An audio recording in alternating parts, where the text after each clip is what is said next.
You may have heard "Move to Tennessee" in that, but it's actually the song is "Move to Knoxville" from Gasoline and Vertebrate, and I have permission to use that as the song coming into the Brian Hornback Experiences, episode 182, and this is probably unlike any episode in the last 181 that you've ever listened to before. But I've got a friend of mine who is a colleague on one of the entities that I serve on, thanks to the voters of District 6, the best state Senate district in the state of Tennessee, District 6, served by Becky Duncan Massey, our state senator. But anyway, now you know what entity we serve on. So, how are you? I'm good. Thanks for having me here, Brian. I do appreciate it. Hey, and I might contend with you that maybe District 14 is just as good. District 14. Who is the state senator in District 14? We have, we're up here with Mark Green. Oh. He's our representative. He's your congressman. Yeah, he's our congressman. Who's your state senator? You would have to ask me to put me on the spot. Oh, sorry, bro. I can look it up on Google. Anyway, this is my friend Tom Floyd. We serve on the state executive committee. I actually told him that I might not recognize his name, but he said he had no problem with it. And so we're going to talk about something that's really not politically related. But the good news is that Tom and I really... Oh, you got Kerry Reeves. Wow. That's right. Kerry Reeves. I didn't want to say his name. I didn't Right. No. Implicate someone in a conversation. But no, actually what happens to me, Tom Floyd, is that I've learned because Senator Massey and I, back 16 years ago, well, not 16 years ago, 42 years ago when I first got involved in politics, it was her sister-in-law, Lynn Duncan, who's since passed away. She was the spouse of Congressman John J. Duncan Jr., who served for over 30 years in the U.S. Congress.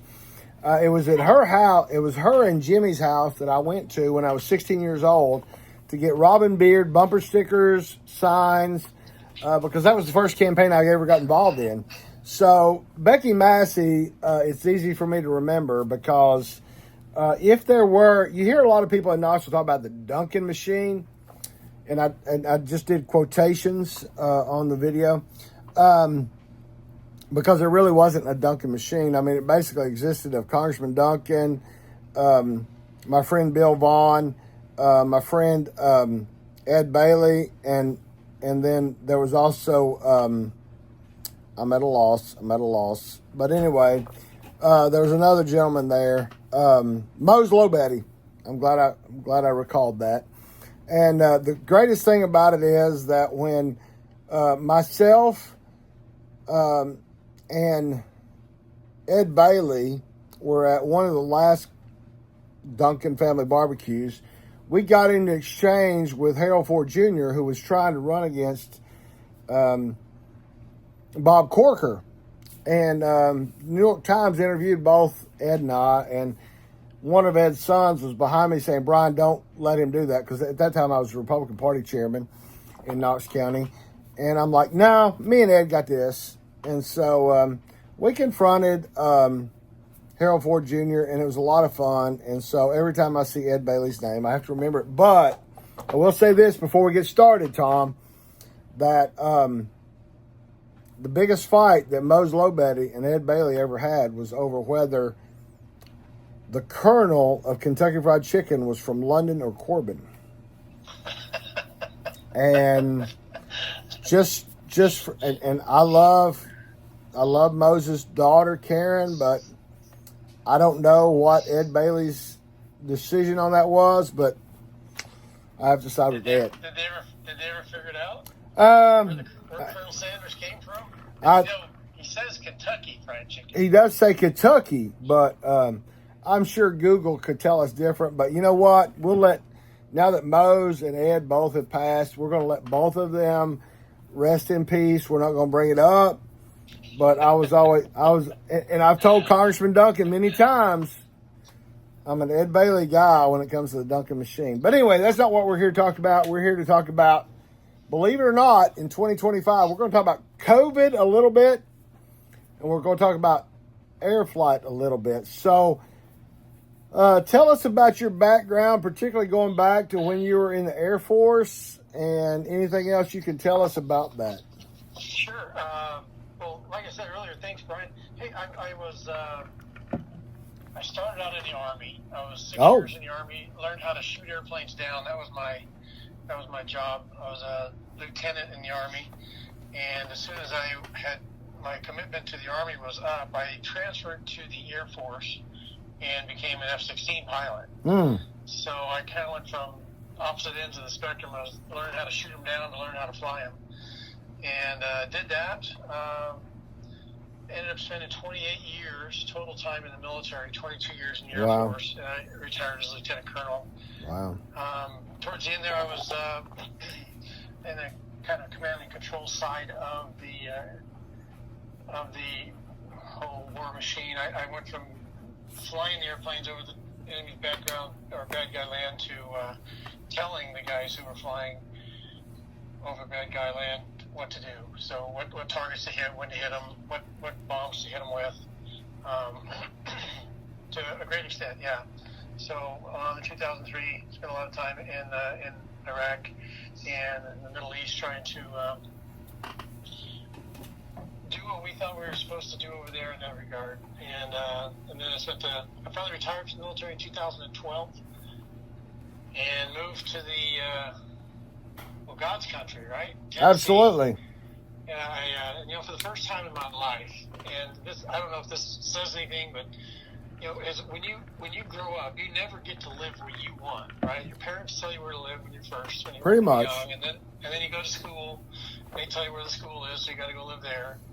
And then you get jobs, and your job will take you, especially like me in the military. I got bounced around all over the country. So you get told where you're going to live, and very rarely in our lives do we truly get to pick where we want to live. And so in 2012, when I retired, my wife and I had been looking for what we thought was going to be a great place to spend the rest of our lives. And, we looked all over the country. We had our options. But Tennessee just kept rising to the top. We found a place in Middle Tennessee. We bought a 200-year-old mansion house, or which we're in a plantation home out in Middle Tennessee, and we spent the next probably about 7 years doing a total ground up restoration on that old building, and it's lovely. We love Tennessee. We plan on spending the rest of our lives here.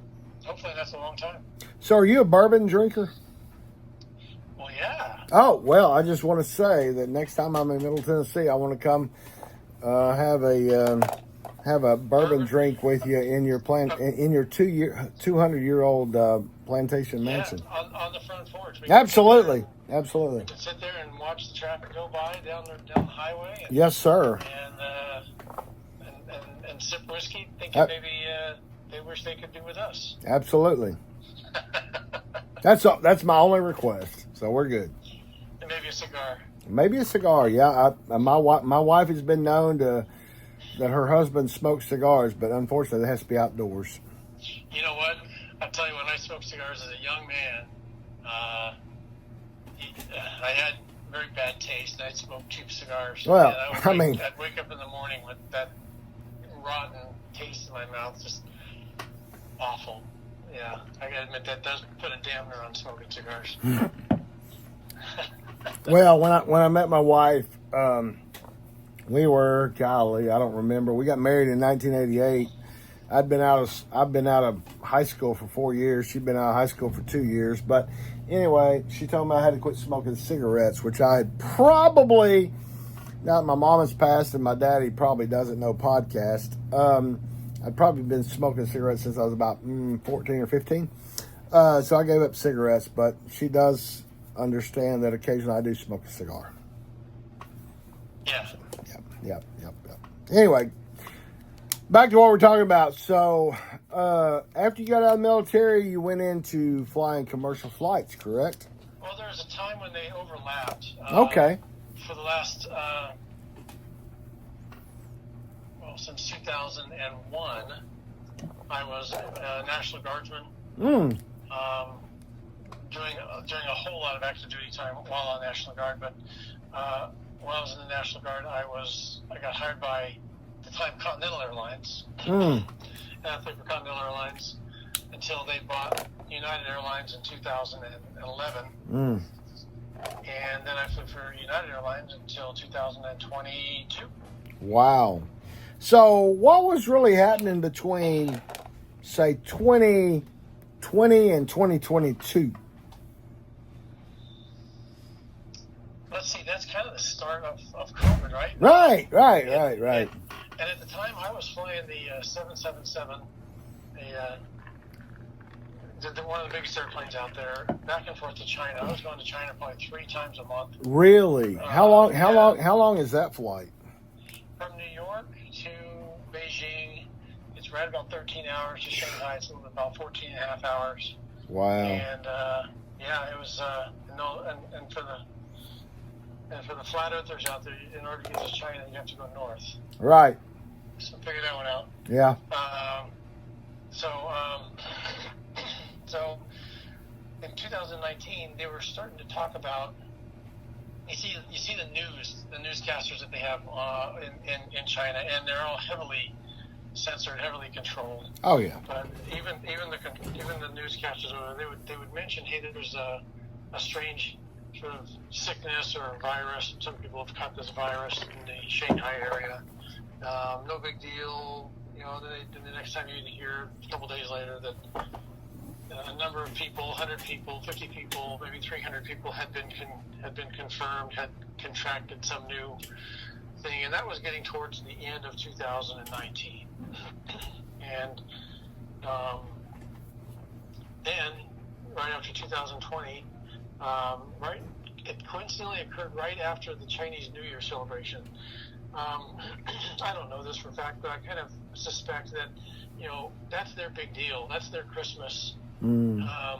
And a lot of the people who live in all these disparate places around the world who are Chinese would like to go home for the Chinese New Year. And it's a great holiday for them. Well, then right after the Chinese holiday, they all go back to wherever it is they're living in the world. And I think that was why the virus spread so widely across the world so suddenly. Mm. But yeah, so that the virus kind of started in 2019, early 2020, and then we started into the whole 2020 2 weeks to flatten the curve and everybody stay home and shelter in place and toilet paper shortages and just the whole panic that we witnessed in America in 2020.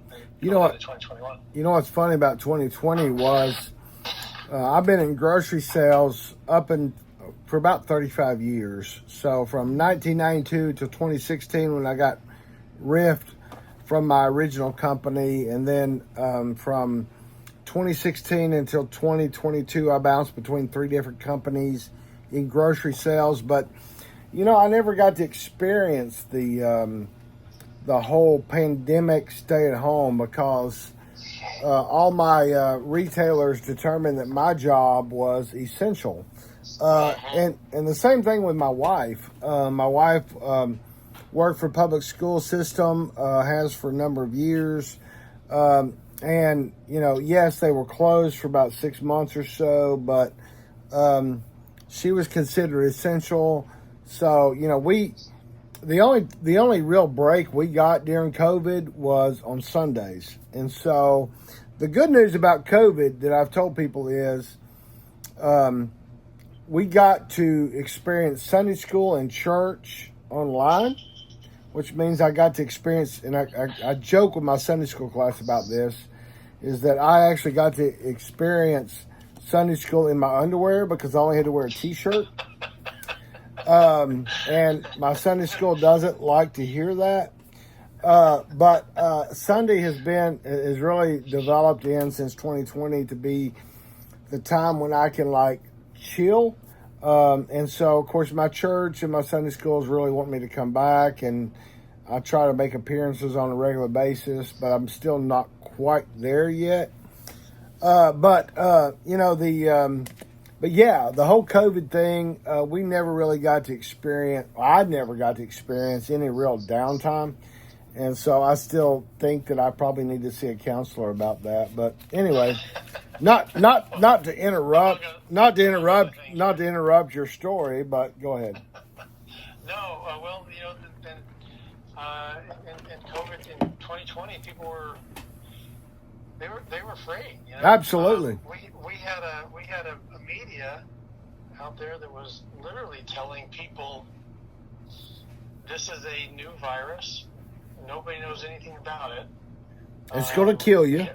We have nothing that will treat it. If you get it, you're going to die. Yep.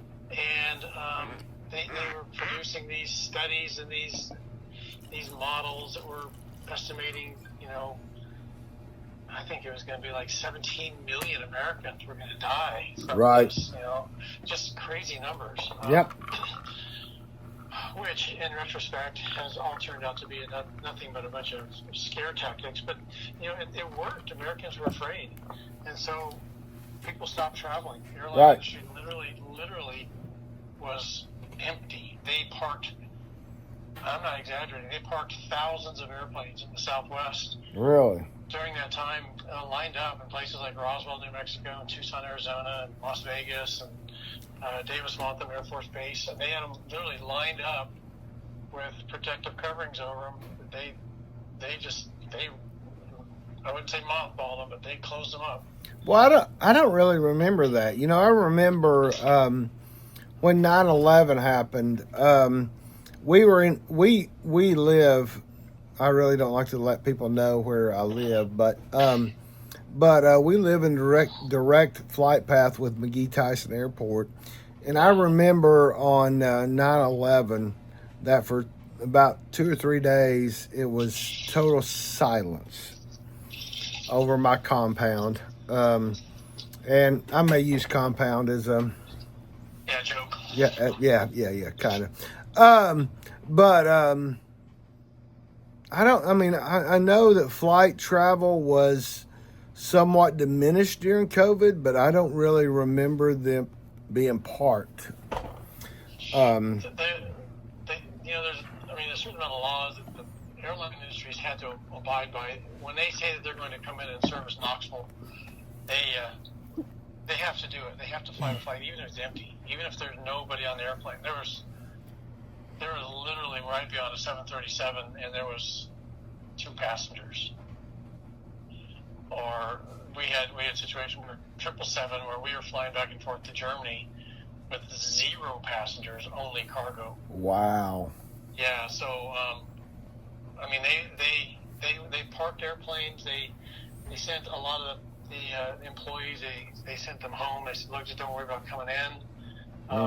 So the airline industry was clearly in the hurt locker, right? They were they're not making money, but they still have to make all their bills. Absolutely. I think that I don't know for sure, but I'm thinking that some airlines were losing as much as $10 million a day.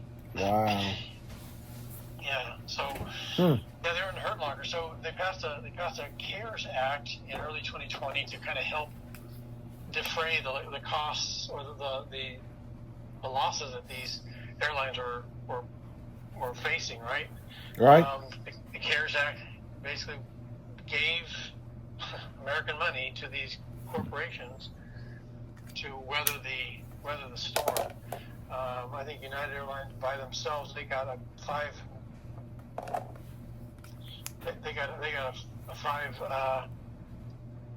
billion loan.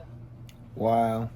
Or not even a loan, it was just a grant, and then later a $1.5 billion loan that was super low interest, and so on the order of $6.5 billion. Let's put that in perspective for those of you in Knox County. He just said a $5 billion, and then he said a $1.5 billion, so that's $6.5 billion. That, for those of you in Knox County, and granted, I know that everybody in the world that chooses to watch the Brian Hornback Experience or listen to the Brian Hornback Experience can understand that is 5 years of Knox County tax dollars, or 6.5 years of Knox County's budget since 2019. Go ahead, Tom. Oh no, it's so what happened there was the U.S. government essentially, with $6.5 billion, they purchased a seat at the board at United Airlines. Wow. I don't know if the strings were attached that way, but I assure you that the U.S. government was now able to tell United Airlines, we think you have to do it this way. Wow. And so over the course of the next, few months, United Airlines started doing things not necessarily as a company, as an independent entity, but as a surrogate of the U.S. government, or a state actor, is the legal term. They were state actor. They were doing the bidding of the U.S. government instead of doing the bidding of United Airlines. And I don't know if they did that. That's one of the things we have in our lawsuit that we're claiming against United Airlines. That's what they did. Right. So we will see if that turns out to be the judge adjudicates that. But it appears that with the money influx, with the fact that part of that deal was that United Airlines would have to sell millions of shares of common stock to the U.S. Treasury, which I have yet to understand exactly why, other than to shore up the diminishing value of United Airlines stock.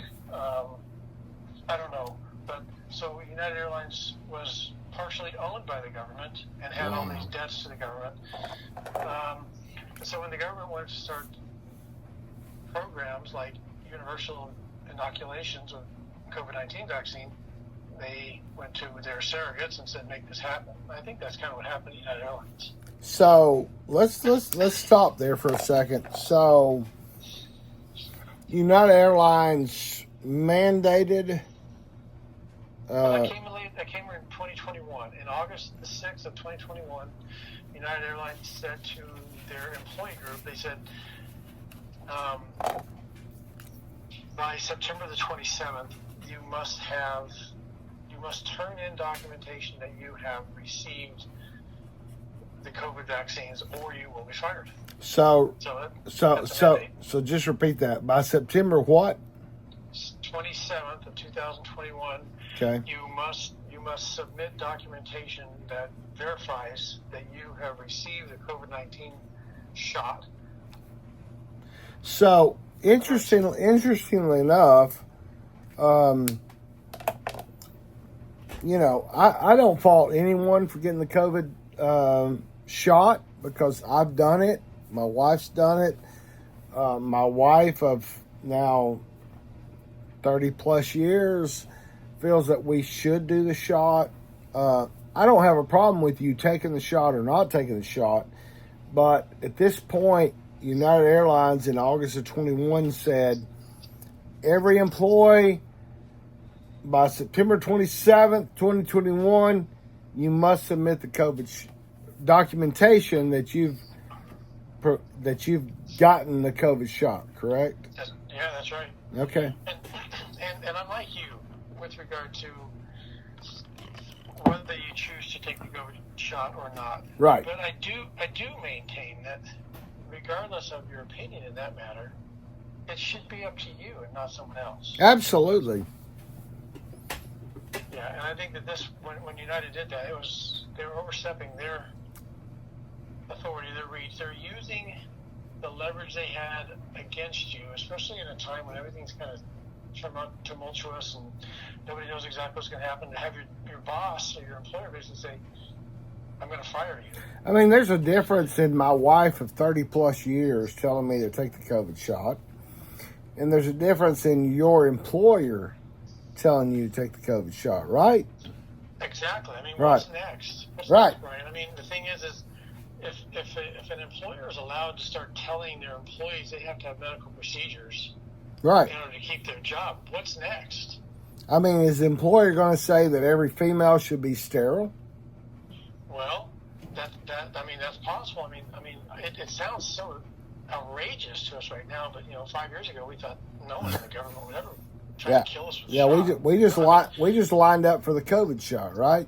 Yeah. Why? I mean, if you think about it, statistically speaking, a woman who does not have children will be productive over a longer period of time than a woman with children.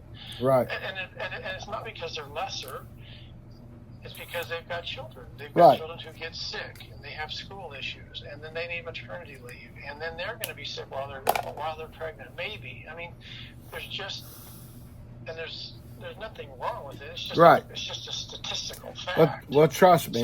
After we've raised 3 children, 2 of our own, and one that we acquired at 3 years of age, my wife had no desire to have another child. But anyway, I get off the point. Go ahead. Well, the thing is, why wouldn't if an employer can mandate that a woman not have children, either you have to have an abortion or you have to be sterilized, or pick your whatever your description of that might be. Wow. You mentioned abortion. That brings up a whole nother concept. I mean, I'm sure all of the country would be outraged if any airline company said you must abort any child that you're pregnant with, right? Well, any company. Right. Any company. Because any employer is gonna know that if he has a young gal working for him who's in the childbearing age, that there's a possibility that one day she's going to show up and say, I need to take some leave because I'm pregnant. Yep. Wow. So, I mean, I'm not advocating that. All I'm saying is no employer should be able to do that. Right. No employer should be able to do that ever. Right. And that's what United did.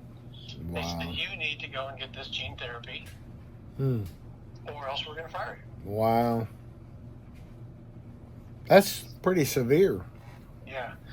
So there was a bunch of us, actually, I think at the time there were probably close to 2,500 people. Wow. Who said, I don't really want to do this. Now, United Airlines at the time had about 67,000 employees. And I think a lot of people ended up taking the shot against their will. They didn't want to take it, but they felt like they didn't have a choice. There were some, I wouldn't doubt that there are a relatively high number of people who filled out fake cards and sent pictures of fake cards to United to get them off their back. That's a good idea. Oh, sorry. And then I think that there was a number of us who tried to do it the right way. United had a system, or every employer should have a system established where you can request for religious exemptions from any policy that a company makes. This is part of the United States Civil Rights Act of 1964. It's the one that it's the law that established the EEOC. That's one of the things it established, but it also established that you can't discriminate against an employee based on his race, his religion, his country of origin, and that's expanded to other identifiers as well. But at the end of the day, if an employer tells you, I mean, that law went as far as to protect atheists, which you would think, lack of religion, right? But right. From being discriminated against. If an employer makes a rule or a policy that, hey, you have to do this, and you find it to be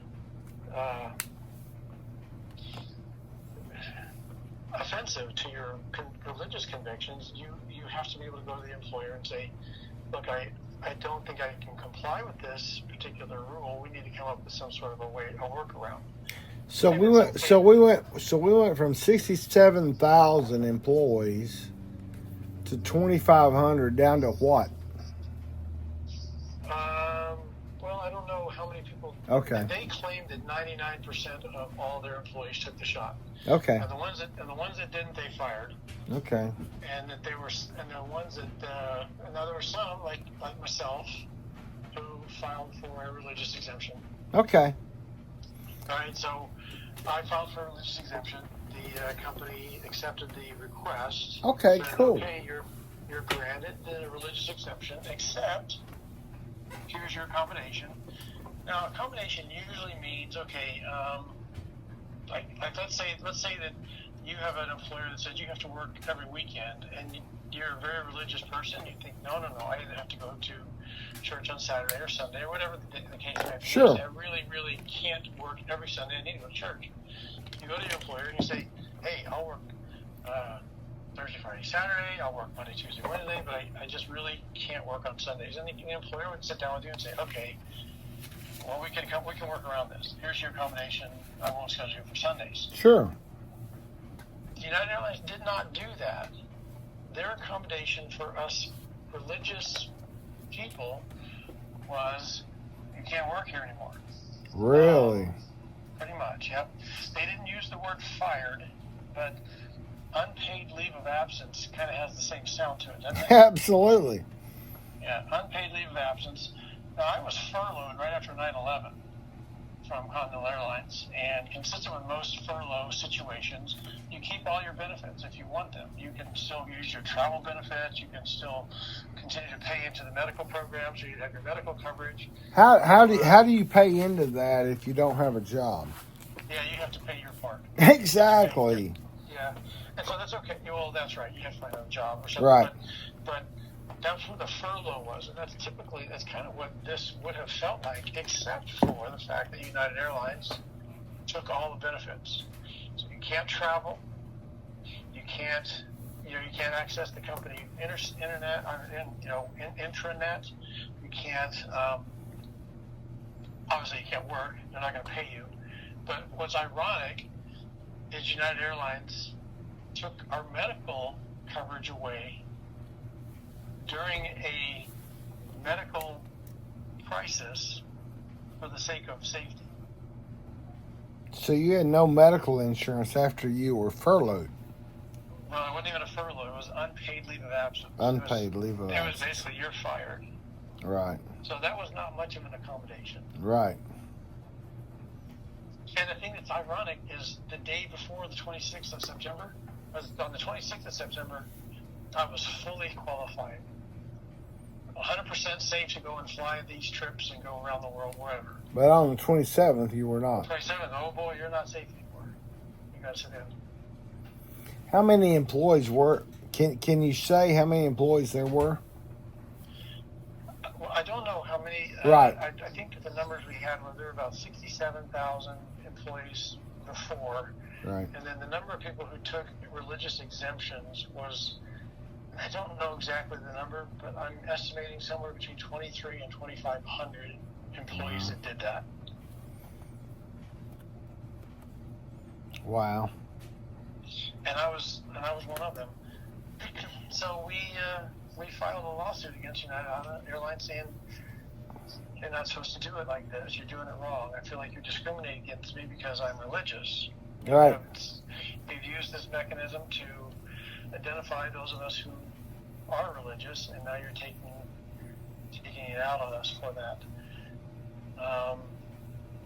That's what it felt like, and it continued to feel like that until today. I think being religious at United Airlines is probably still not very well received by management.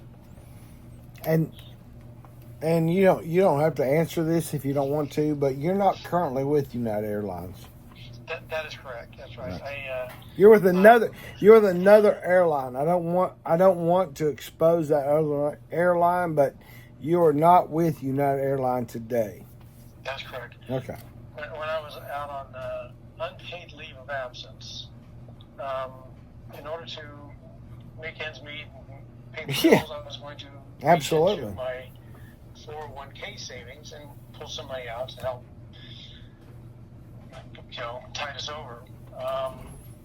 United Airlines locked me out of my 401k. Really?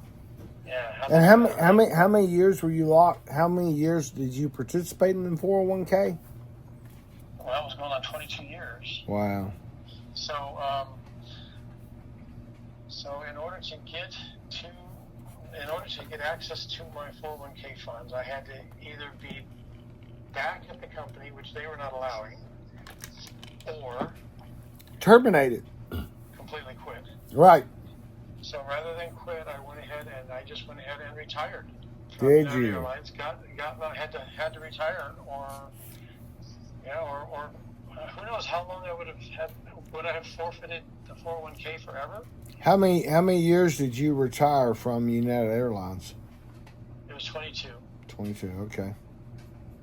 Wow.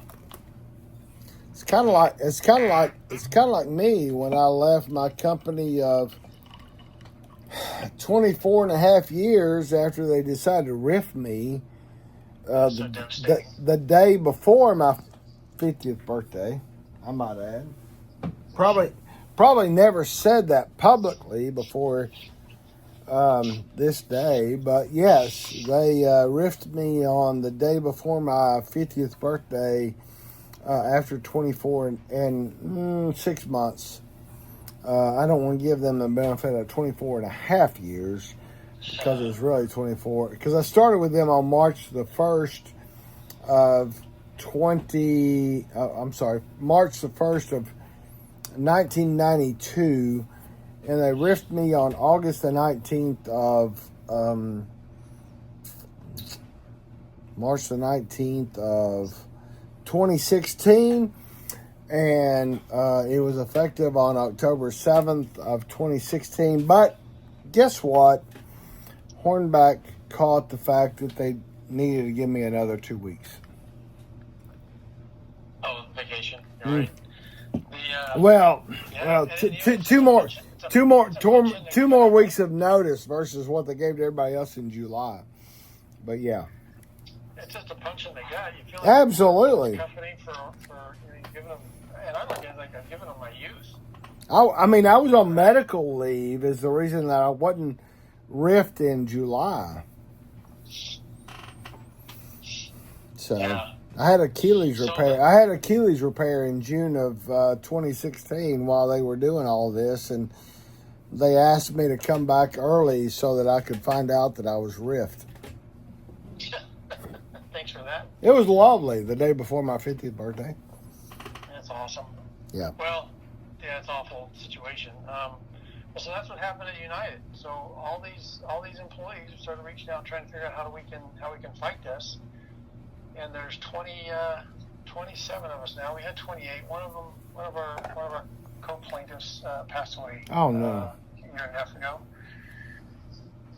So we brought a lawsuit against United Airlines to make them account for what they did, and the number of the laws that they broke are just crazy. There's a law. I don't know if I told you about this. There's a law that regulates how experimental drugs have to be dispensed or be used, or how they can be regulated. And one of them, it's in the Food and Cosmetic Act. It's 21 U.S. Code 360, and it talks about the use of emergency use authorization drugs, EUA drugs, and that's what the COVID vaccines were. Regardless of what people might tell you, the COVID vaccines were never FDA approved. If they had been FDA approved, they wouldn't have had to yank them off of the market. Right. The minute they said that the emergency was over. Remember, Biden did that in early 2023, I think, 24 maybe. Said the emergency's over, we can all go back to our lives, normal's coming back. Well, if they had been FDA-approved drugs, they wouldn't have disappeared from the shelves on that day. Right. But since they were emergency use only, emergency use authorized, they had to yank them because they were no longer authorized under the EUA provisions. Wow. So this experimental drug, for according to that law, if there's an emergency use authorization drug, two things have to occur. One, you cannot mandate it. You cannot make it mandatory. Two, you have to be able to deny that drug.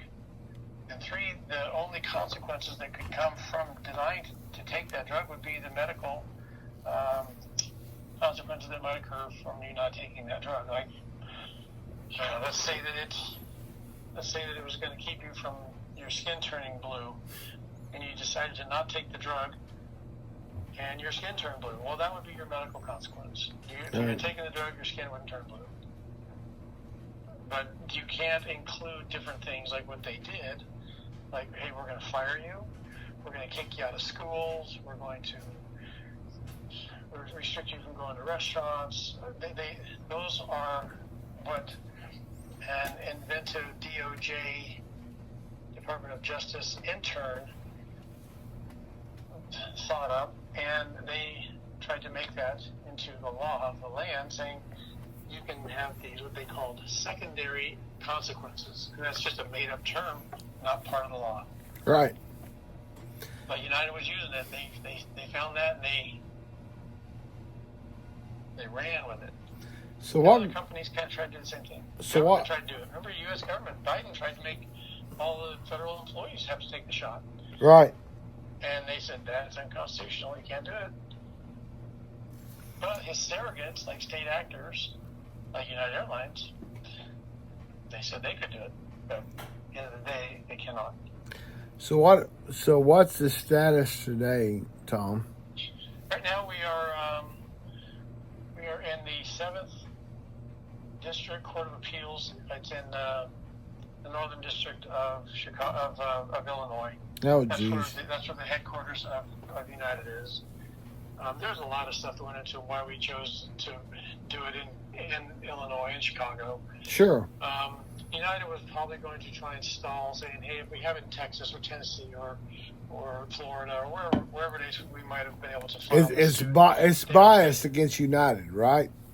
Well, that would probably be a little bit less. It's kind of a strange thing, Brian. The courts are a strange deal. Conservatives would like to think that a conservative judge would be really good for this sort of situation, and a liberal judge would not be. However, a conservative judge may be pro-business to the point that they're willing to overlook any egregious behavior. That's true. That's true. A liberal judge might be more inclined to say, hey, you can't treat your employees like this. So it's a strange quandary. I have a feeling that our judges who are hearing this are. I don't think it's going to make a whole lot of difference where they fall in their political spectrum. I think that they're going to do a good job, and I have trust in them. I think they're going to do a good job. I mean, the law is the law, right, Tom? That's right. Right. Yeah. So we're waiting for a decision from the 7th Court of Appeals, and that's where the court sits right now. Any idea when was the oral argument? When will a decision? We have no idea when a decision will be made. It could be a year. Right. It could be a year and a half. Yeah, we had oral arguments in November. Okay. And so it's been 5 or 6 months now since we had any movement. So we can probably predict it'll be a year, right? Maybe. Well, I think that the Lord's hand has been moving in this the whole time. If we had filed this case and it went through in 2021 in that political environment, and if it had gone before a judge in 2021, I think it would have been thrown out just because of the panic, the pandemonium, that was pervasive across our society at that time. But as it's taken time, people have, like yourself, have smart people have woken up and started kind of looking around and going, boy, that was kind of a bad thing we did. Right. That didn't work. Why did we do that? I can't believe I said that. I can't believe I did that. Right. There's a lot of that going on around the country, and I think that we're seeing that people around the country are kind of waking up to the fact that, yeah, we missed it on that one. Yeah. We shouldn't have behaved like that. Absolutely. You know, in the 42 plus years I've been in politics, I mean, I've missed a few. My haters out there are probably going to clip this 15 seconds and say, you know, Hornback admitted that he's missed a few. But, you know, in the end of the day, it is what it is. I mean, you know, I took every vaccine. Should I have? I don't know. Should I have not? I don't know. But in end of the day, it is what it is. Well, and it was your decision. Right. Absolutely. It was my decision. And every picture I took for a year and a half, 2 years, you know, I had a mask on, and that's my decision. Anyway, Tom, I appreciate you being on. Appreciate you talking about this issue. Let me tell you what we're trying to do. Just absolutely. What our group is trying to do here is we are trying to, first off, we're trying to hold United Airlines accountable for what they did. They can't do what they did and get away with it. If they get away with it, they'll do it again and again and again, and other employers will too. Sure. So we need to stop that from happening. Yep. The second thing we're trying to do is we're trying to advocate for medical freedom. I think there's so many. What we saw in 2021 was people didn't know what their medical rights were, what they could and couldn't be told to do. That's a fact. And so we need to. What our group is going to try to do is we're going to try to provide a resource where people can go to and say, I need some answers. They're telling me to do this. And we won't be the authority, but we'll at least be able to point them in the direction to reach authorities. And then the last thing we're going to try to do is we're going to try to help people in the same sort of way, basically just pointing them in the right direction to get those authorities to help them for maybe they have some sort of a vaccine injury, or maybe they've had some sort of medical issue that resulted from them getting COVID, that maybe we can help them to have a better life from some of the knowledge and just try to get some of the information that's out there. I don't necessarily say being suppressed, but just to make it more accessible, kind of become a resource for people who need help. And so that's what we're trying to do long term. And so what our group does is we've been self-funding this for the last 3 years, and so we're looking for people to help us either physically, you know, with volunteer help or with money. Give us that information, Tom. You know what? If you go to, there's two places that are probably the easiest place to go to. One of them is Give, Send, Go. And of course, they've been in the news lately, but they are a wonderful organization. Give, Send, Go, and if you put donate / Wings for Liberty, that's what our group is called, Wings for Liberty. You can donate there. You can kind of get an update on what exactly we're trying to do. There's some stuff that we've talked about. And then we also have a website. It's called wingsforaccountability.org. I'm sorry, .group. And on there, there's a donate button, and that goes through a company called Syndon, Syndon. So if you type in Syndon campaigns and find Wings for Accountability, you can also donate there. So Brian, that's I'll send that to you. Yeah, that's great. But that's Wings for Liberty, WINGSFORLIBEERTY.com or or Wings for what did you say, Tom? Accountability. Wings for Accountability, WINGSFORACCONNTIBLE.com, I think. Yep. Wings for Accountability. Yep. And that's at Syndon. Yep. SYNDON is the name of that website. That's just one of those. Yeah, I call them a clearinghouse for it's like WinRed or right, Syndon. Right. So, folks, go to both of those websites and help these folks out. I mean, those of you that have followed me know that, you know, for the most part, I don't necessarily get involved in all the COVID stuff. But you know what? I've known Tom since August of 22. Tom's a great guy. I want to have his son Garrett on at some point to talk about the Davidson County Republican Party. And, it's just a great family over in Cary Roberts State Senate District over in 14.